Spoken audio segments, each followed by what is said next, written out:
Hey, what is up, everybody? Welcome to Thursday's episode of our Mystic Road Trip.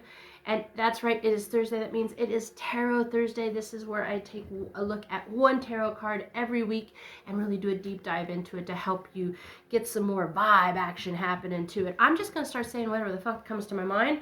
I hope that's okay because, I'm feeling kind of in a way. I feel like I'm trying to find my voice. I'm really doing a lot of research in a lot of different areas. I'm checking out my blueprint. By the way, that's what I call a birth chart. And I'm also getting into human design. So I'm really trying to find my voice and just go with it. I have in human design, I have an open voice center. So not sure quite what that means. I'm really learning about it now. So I really just thought, hey, let's just say some stuff and see how it goes.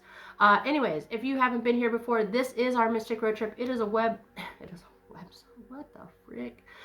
It is a podcast where I kind of decided to jump into my spiritual, mystical, magical side, and I wanted to try to learn as much as I could about as many things that interested me, just to kind of see what sticks, right? To find my authentic path. Because here's the thing, the good thing about spirituality is that there is a core of principles, but the path is all individual. And so I said, I want to learn all these things, and as part of my blueprint, I really feel that is about me learning things and sharing them, right? And helping others. And that's kind of what I thought. So I was like, hey, why don't I do a podcast where I just talk about everything I learn, and maybe I can help other people find their authentic paths, so, right? Find their way back to their authentic blueprint, which is awesome. So that's where this came from. And so I do 2 episodes a week. First one is on Mondays, and that's usually magical, mystical, spiritual stuff. There's going to be a little bit more wellness and life coaching stuff coming your way as well, mindfulness and things like that. And Thursday's episode is solely dedicated to tarot. We are going through every single tarot card of the deck, and when we get to the end, I don't know what'll happen. We'll have to see. Maybe I'll go back through and revisit them and kind of tie them to other things. I don't know how it's going to go, but tarot Thursday is going to be specifically staying for tarot, because that's one of my first loves. I've been doing tarot since 12. And if you're wondering who is this crazy lady babbling, that's me. I'm Kim.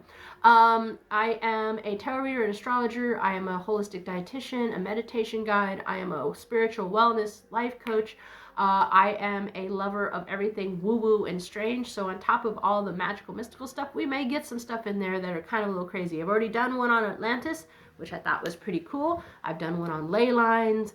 I'm going to maybe get into some alien stuff, maybe some cryptid stuff, maybe some of that, but I always want to tie it back to spirituality and cultures and the magical, mystical, spiritual realm. So how am I going to do that? I don't know. We'll see when it happens. So yeah, that's where we're at. Like I said, it's Tarot Thursday. So today's card we're looking at is the 6 of Swords.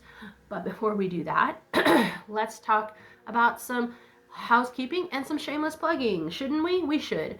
All right. So if you want to reach out to me, please do. I would love you to join me over on my socials, where we could have more in-depth conversation. I really want to build a community that grows and helps each other.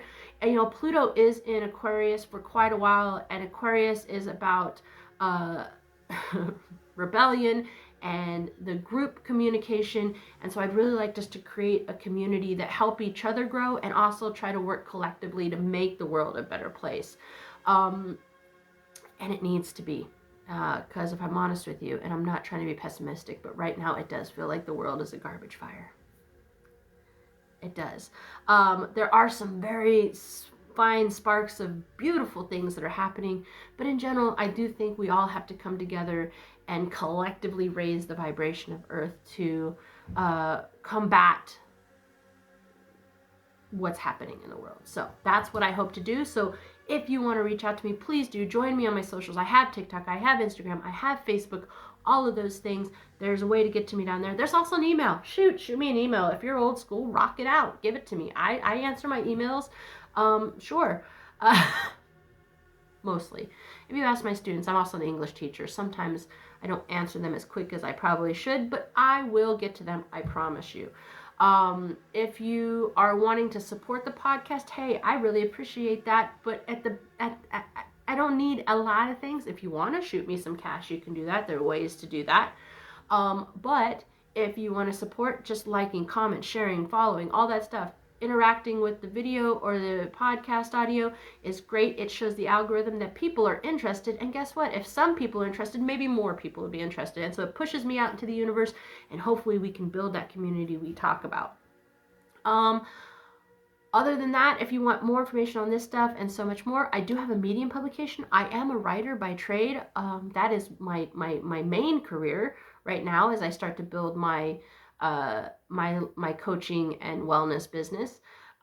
Speaking of which, if you would like a tarot read, astrology read, if you would like to talk to me about holistic diet or spiritual wellness coaching, or even if you just want to hit me up and see if you want some of my guided meditations, you can send me a message on Instagram, and we will chit chat about it and figure things out. That would be amazing. Also, if you're into women, history, legend, myth, feminism, I have another podcast. It's called Where All the Ladies At. And so over there I talk about badass women, some known, most not known, and women and legends and goddesses and things like that, trying to give a little bit of spotlight back to some people that really deserve it. So if that's something you're into, check it out too. And yeah, and by the way, I just want to make a note. Feminism does not mean only females, right? There's male feminists and others. There's they, them. There's non-binary feminists out there. Everybody is welcome over there. I do abide by diversity, equity, and inclusivity. So I do run my business like that. So if that's something you're cool with, check it out too. Anyways, that is it for the shameless plugging and the housekeeping. Now we can really dive deep into the tarot card of the week, and that is the Six of Swords.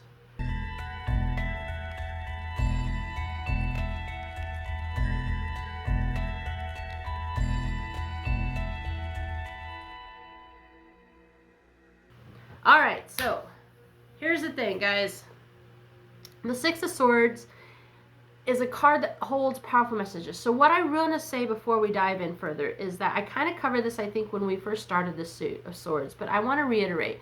Swords, so the major arcana is about big life things, right? It's about life cycles. The individual suits are more like more everyday things. So it's an overarching story in everything. There's a story in the major arcana. There's a story in each suit. The Six of Swords is when you start getting change and transformation and messages for those things to start happening. Journeys, and this is both physically and spiritually, right? So let's dive into the actual meaning of the Six of Swords. So it's a pretty profound message of transition and progress, right? So it's saying you need to move forward from the turbulent times, right? We just did the Five of Swords. There's some turbulence. There's some, egocentric things happening, and this card is the next step, and it calls attention to mental and emotional evolution, right? On the we're going to talk about symbology and everything, and before we get to all that, I really want to talk to you guys, because I always do this PSA. When I'm talking about the symbology and the images of the card, I am talking about the traditional Rider-Waite deck. There are so many other types, trust me. One of my favorite types is this one, the Black Cat's Tarot, and the imagery is not quite the same. There's some differences to it, but when I'm talking about the imagery, I'm talking about the traditional Rider-Waite deck. Same thing when I'm talking about reading it upright versus reversed. I'm talking about the traditional way of doing that. So I just want to kind of give that PSA before we get into it. So in the Rider-Waite deck, you have a woman and a child navigating a very calm body of water in a boat, and there's more to it, right? So when the Six of Swords appears in a reading, it can talk about that you're in the midst of transition, right? It could mean a lot of things. This could manifest as emotional, mental shifts. It can also just like a literal journey of change, like maybe you're moving, maybe you're leaving places, shifting your environment, whatever. No matter what the transition, whether that's external or internal, It's really talking about you're moving forward. You're moving towards peace, towards healing and new opportunities. Sometimes when I see this card, if I'm honest, and I didn't really write it down here, but it just kind of popped into my head. Sometimes I read this card, depending on what the question was and what the situation is it's an adult with a child and a boat moving away. And I sometimes talk about inner child work because you're taking your inner child to a more safer place. And I think that's a very, very powerful message, right? You're moving your inner child and you away from that trauma, away from that toxic relationship, away from old patterns to a more safe place. I think that's pretty cool, right? Because there's calm waters on the horizon, and that's stability and tranquility. And your head, that you are headed toward, you're heading towards this after you've been through a lot, right? On a deeper level, it is about transformation. It is about a place, moving from a place of difficulty to peace and acceptance, right? And it does say you need to reflect on what you're leaving behind and really reflect on what you hope to find as you begin this new transition. The journey in this card is not about forgetting the past, right? But choosing to move forward and using the lessons learned with an open heart to embrace new possibilities. It's kind of a reminder that growth often comes after challenge, right? And change. You have to make a conscious decision to heal before you can move forward to have a better future, right? And that's kind of the gist of the meaning. Now, we talked about some of the symbols in there. We're going to get back into it a little bit more in a little bit depth because there's a couple symbols we didn't touch on. The swords, the boat, all that kind of stuff, right? So each element of this contributes something to the card, right? And I really feel by understanding each symbol, you may be able to make a better reading for yourself or the client, whoever you're working for, because I always say when I'm reading, when I turn a card or a card falls out, the first thing that my eyes are drawn to is usually the answer to the question. It's where the most impact is going to be. So if I pull the card and the boat is the first thing I see, that is a symbol of transition and movement, right? It's talking about the passage through emotional and mental currents. It's got to be navigated through both calm and rough waters. So we have to steer our fluctuating tides of emotions, right? The boat is the vehicle for the change. So guiding the ways through difficult times and all that. So if the boat was the first thing I saw, it may be that this person's change, they need to focus on the vehicle of that change, how they're going to change, what they're going to do to work through the waters and navigate themselves, right? If the water's the first thing, that's emotions and intuition and the subconscious mind, right? The calmness of the water is really significant in this card, right? It's enduring emotional turbulence. You've endured it, and now you are now coming into emotional clarity and serenity. The stillness of the water shocks that you're reaching a place where, like, the storm is past and peace is coming. There might be subtle ripples, of course, because sometimes triggers and things happen, right? Healing is underway, but it's a gradual process. So if I look at the water, then the thing that they need to focus on is their emotions and their intuition, right? And then you have 6 swords. We talked about the woman and the child. I think we don't really need to go over that anymore. It's really dependent on how you see it. Once again, for me, most of the time, it does feel like the adult and the child are not mother and child, but more like you and your inner child kind of thing. Now, in the card, there are 6 swords, right? These are mental burdens, painful memories, and worries that you are trying to leave behind, right? The intellectual and emotional, right? And they're things that no longer serve you. So, but they're still part of your journey, and that's why they're on the boat, right? They are stuck into the boat, right? You can't forget them, but they're going to be integrated into your process, right? You carry them with you, right? Not as the burdens that they were, but as reminders of the lessons you learned. The sword's presence in the boat shows that it still shapes you, right? And that's true. It doesn't control or define you, but it does shape you. You are accepting what has been and really not allowing it to weigh you down any longer, right? So that's kind of the other three images that I think are the most important there, right? On top of that, on all the decks, you've got a 6, right? And so numerology plays a part. Here's the thing: when tarot was being created, they threw a lot of stuff together, right? There was imagery, there was numerology, there's uh, there's astrology, there's all these things are attached to these cards. So every piece plays a part in it, right? So the number 6 is about harmony and balance and compassion. And numerology is something I'm really just starting to get into, right? So the energy of a 6 is nurturing and support and stability after upheaval, right? It wants order and it wants peace. And in this context, it really emphasizes the importance of moving forward, right? The number 6 talks about restoring equilibrium. You've endured a hard time, and now it's time to remember, transitions are about regaining harmony, right? Whether you have to look for mental clarity or, external circumstances, whatever was the situation, you're being led toward a more peaceful environment. You have to embrace the process of rebalancing, and that's an important thing.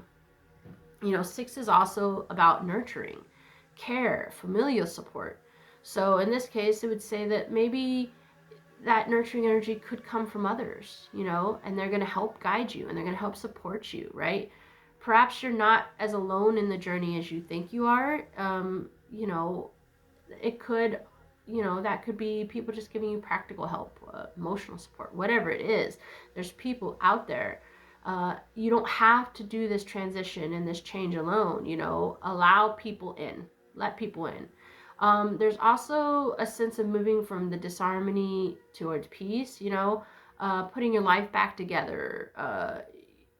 This card really signals that you are not leaving behind old burdens alone. You are stepping into more a harmonious future. So I think that's important.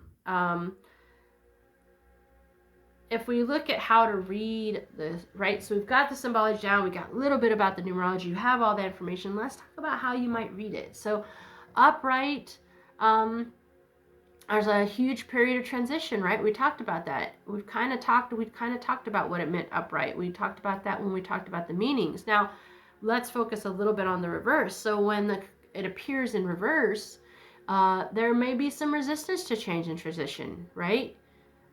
You may find yourself feeling stuck or hesitating. You don't want to let go of those old ways or those people, right? That emotional baggage is yours, and you need to carry it on. You can't check it. It's those kind of things, right? There's a reluctance to let go of the past, and this is preventing you from moving forward. You might also feel there's like some uncertainty when it comes to the next steps. So maybe you're not sure how to move forward. This is where relying on your friends, family, and people might help. This could be a time of confusion and doubt. You might be feeling mentally and emotionally lost. In some cases, it could even be like you're holding on to unresolved emotional issues and mental clutter. Like you don't need it. It's making it hard to find clarity and peace, right? Maybe resisting necessary healing processes, or the timing just isn't right for you to make the change yet, right? No matter what, reversed, this card invites you to examine those things that are holding you back, right? What is keeping you there? What burdens or fears are saying you have to stay here? And the card is saying you need to try to find a gentle way to release them so that you can embrace the next step of your journey, right? And that's how the reverse would read. All right, so now we're going to talk about element, astrology, all the fun stuff. And I love these things, guys, because I will tell you, sorry, I'm just moving my notes. I will tell you that looking at these associations has really changed the way I read, because And not every tarot reader does this, but I do.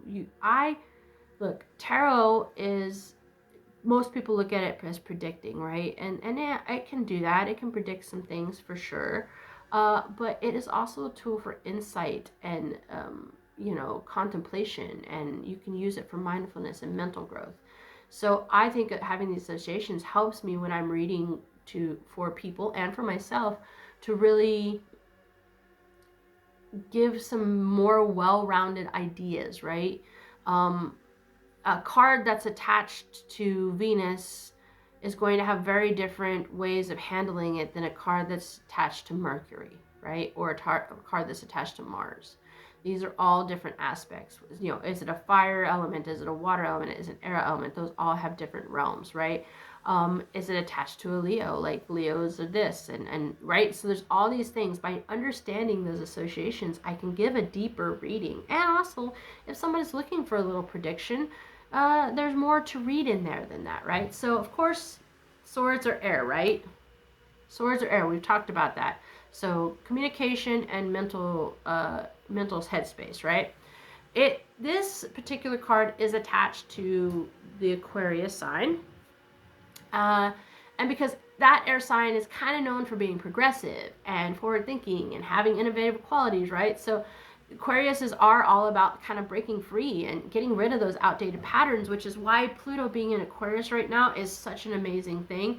Even though it's going to be rough, I think it's going to leave the planet in a better way than it leave it better than it took it. I don't know quite what I want to say, but it's going to leave it better in the long run, right? So because it is attached to this card, it does encourage like detachment from the past, and really trying to find a broader perspective on what your journey actually is supposed to be. Looking at things from a higher vantage point is kind of why the Aquarius linking to this is so important, right? Really letting go of things that don't serve you anymore. That way you can make new room, right? We are only a cup that can be filled so much. So sometimes we have to let things go to let things in. It's just the way it is. In this case, the planet that it's attached to is Mercury. So that's communication, intellect, and travel, which makes sense, right? Because we're on a boat, so there should be travel involved, right? Mercury is like a mind in transitional process, right? Clear, rational thinking, and so it could be a literal or a figurative journey. No matter what it is, the planet's energy that is going to help you process those thoughts. It's going to make you make sense of those past experiences. Really trying to understand the lessons that they carry. If you really tap into the Mercury energy, you can definitely navigate those transitions more smoothly. And that can be through better communication or just gaining clarity, right? Now, those are kind of the traditional associations. Now let's talk a little bit about some crystals, herbs, and that kind of thing. Once again, guys, I always say that there are many different crystals and herbs and deities and all that kind of stuff you could look at. I chose the ones that I thought meant the most to me. And so, for instance, the crystal that I looked at was amethyst, right? Calming, healing properties. It helps you navigate and clear negative energies, which is something you need when you're trying to move out of emotional turbulence and towards emotional healing and making, so that makes it a great tool to use, once again, you can carry it, you can meditate on it, whatever you do, it's going to help enhance your ability to process those past experiences, right? The herb I chose was, of course, lavender. It's soothing, it's calming, it's a great herb to use during transitions. It eases stress and anxiety and can help with emotional tension, and that means you have a much needed peace and relaxation in your space, right? And of course you can use it in a tea, you can use it in infused bath, or whatever you want to, incense, whatever you want to do with it. For a deity, and I chose this one primarily because of the Mercury attachment. I think Hermes would be really great. He's the messenger god. He really guides souls. He guides souls on their journey between worlds. So I think he's really good. He would be really good to call upon for a journey of transformation, right? invoking him during these times could be potentially helpful to help you with clarity and purpose, and just making the process feel more supported, right? All right, so those are some of the affiliations that I got. I want to talk about mindfulness, and this is something that I use, and this is what I say, this tool can be used in a lot of different ways, and I use it for growth and mindfulness and mindset, as well as prediction, sure. But I think when you're talking about the daily mindfulness practice, of course you have meditation, all that stuff. So I think one of the good things about this card you can reflect on is like, reflect on those transitions. Journaling. I can't tell you how much I suggest journaling. And you could do it in multiple different ways. You could do it pen and paper, old school wise. I have an app on my phone where I do audio diary, where I kind of just talk it out, because for me, because of all the stuff I do, it's just easier that way. But whatever you can do to really reflect on what past emotional mental baggage you're still carrying, and how it can be released, like, that's all great, right? Also, part of the reason people have trouble moving on is because they let that mental clutter build up, right? So if you're feeling overwhelmed or bogged down, you need to try to remove that. So visualizing yourself on that boat, and gliding over calm waters, like, those are all great. Visualization can help. Lord Almighty, I do not want my accent to come out. I worked hard to get rid of it. That's a whole story for another day. It can help. Visualization can help you release stress, and really make space for new and positive thoughts, right? But because it's going to help you get rid of that mental clutter. I think embracing change, really utilizing some of the associations, amethyst and lavender. Change is challenging, sure, but it's also growth. Like, you have to embrace even the smallest shifts, because it's part of your healing journey and personal evolution. And if you are like me and trying to deconstruct and reconstruct to basically factory reset myself, I think, or as much as I can, because obviously life worries, but like getting back to my blueprint, I think that's important, right? Actual connection with Mercury too, meditate on the energies there. You can utilize that as well, really allowing Mercury's energy to kind of guide you towards logical and clear and empowering choices, especially during times of transition. It could be very helpful. And that's it, guys. That's the Six of Swords. That's the Tarot Thursday for this week. I hope you enjoyed. I felt pretty good. I felt a little bit more, so hopefully you enjoyed it. Hopefully you got a lot out of it. And once again, if you guys have any questions, comments, anything, you just want to chit chat, make sure you check out my social media. I have, like I said, TikTok, Facebook, and Instagram. And if all fails, you can shoot me an email. I'm cool with that. I'm also thinking maybe I might do a Telegram group or a WhatsApp group. So if that's something you're interested in, let me know. I do have a Telegram group for my wellness, so maybe I'll shoot that in there too. If I don't do it on this one, I'll do it on the next one, and you guys can join. And you may not be able to attend my in-person events, but I think I'm going to do some online stuff too, so I think that's kind of cool. Anyways, yeah, so that's why you can contact me if you want to support the podcast. Like, comment, share, any type of interaction with the audio or the video would be much appreciated, because as I said before, the more you engage, the more the algorithm's like, seems like people are really digging this. Let's share it with other people. And then that's how we build a community.